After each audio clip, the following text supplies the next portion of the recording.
I highly advise you to get in the books. Why? Because it's a low risk and there's really no barrier to entry. You guys can run it up to 6, 7 figures.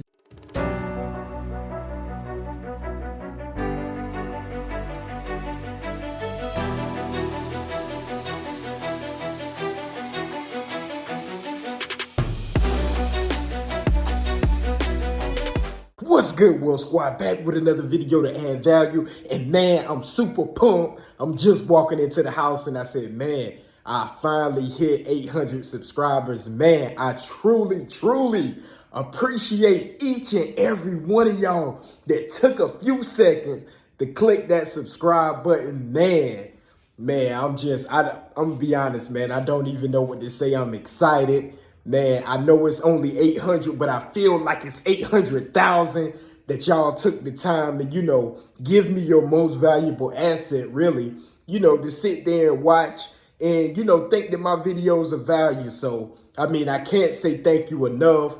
I'm going to keep bringing the heat. On this one, I really just wanted to talk about and give you guys some more value and talk about different Amazon business models, right? So the first business model is retail or online arbitrage, right? Trav, what's retail or online arbitrage? Well, y'all know I ain't the smartest person in the world, but I do know a little bit about this Amazon game, right? So retail or online arbitrage is when you're going to go, let's start with online first.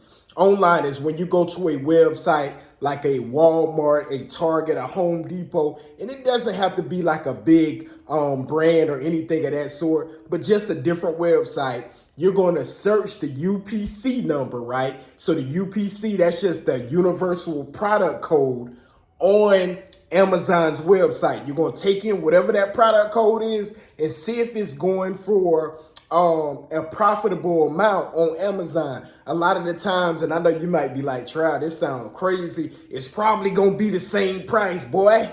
Nah, it's not going to always be the same price.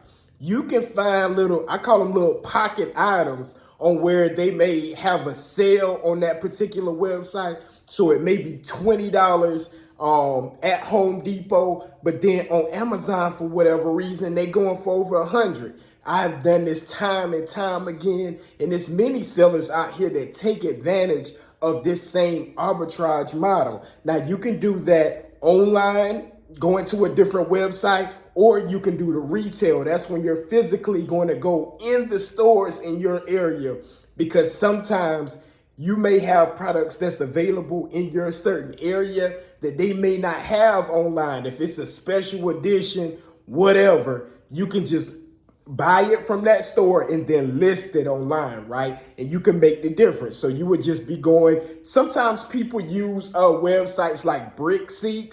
I never used it before. They say it's pretty much a hit or miss. So please do your own research on that app. Just check out that one. And I'm pretty sure that there's probably others out there also.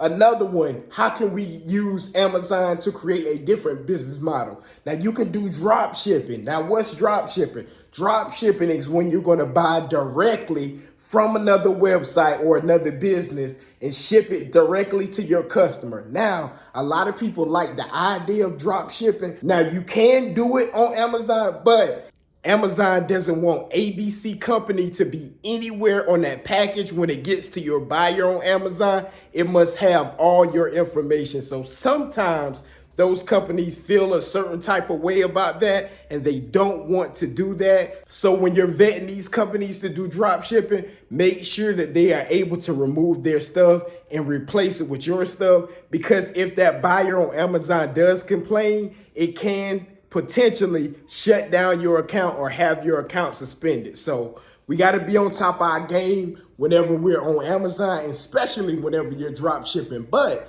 that's another no risk business besides getting your account shut down, right? That's like a huge risk, but I'm talking about like money wise, you don't actually have to purchase the product until you get a buyer from Amazon, right? If that makes sense. Another Amazon business that I completely love, boom, shameless plug. So I'm not sure if you guys knew that I'm actually a children's author, that I wrote my first book probably about 6 or 7 months ago, right? You guys can do the exact same thing. Amazon KDP, you can write as many books as you want. You can go over to Upwork or Fiverr to get your design, illustrations, everything set up. Put it on Amazon. You're now a published author. Take advantage of that. That's another way to generate passive income, right? We want to generate as much passive income as possible to have our assets pay down our liabilities. The next business model that I'm currently in is the wholesaling model. Now, you guys know I'm heavy on wholesaling books, getting them for super cheap, and then marking them up and reselling them on Amazon for a premium profit, right? Now, you guys do not have to go in books in this wholesale model. You can choose any product, but I highly advise you to get into books. Why? Because it's a low risk and there's really no barrier to entry. You guys can run it up to 6-7 figures, whatever you're trying to do, whatever you're comfortable with. It can definitely supplement your income, whether you want to go full time with it or you want to use it just as a vehicle to invest in other things such as the stock market, real estate, cryptocurrency, wherever you're trying to go with. And I can't forget about Amazon merch and Amazon handmade. A lot of people are not taking advantage of those platforms. Take advantage and diversify your business and have them on different platforms. So, hey, this video was short and sweet. As promised, I'm back bringing the heat. As always, more value on the way. See y'all on the next one.